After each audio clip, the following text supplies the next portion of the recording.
एक घने जंगल की ऊंची शाखा पर कालू कौवा और मिट्ठू तोता रहते थे। मिट्ठू के हरे पंख और मीठी आवाज के कारण सब उसे प्यार करते थे, जबकि कालू अपनी काली काया को देख कोने में बैठा कुढ़ता रहता था। एक सुबह दोनों खेत में दाना चुगने गए। मिट्ठू ने कम खाने की सलाह दी, पर लालची कालू पेट भरता रहा। तभी किसान डंडा लेकर आया। मिट्ठू तो उड़ गया, पर भारी पेट के कारण कालू जमीन पर छटपटाता रहा और किसी तरह जान बचाकर भागा।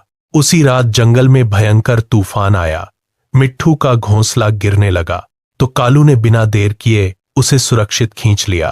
तूफान थमने पर कालू ने अपनी जलन स्वीकार की। मिट्ठू ने मुस्कुराते हुए कहा कि दोस्ती रंग से नहीं, संकट में साथ देने से होती है।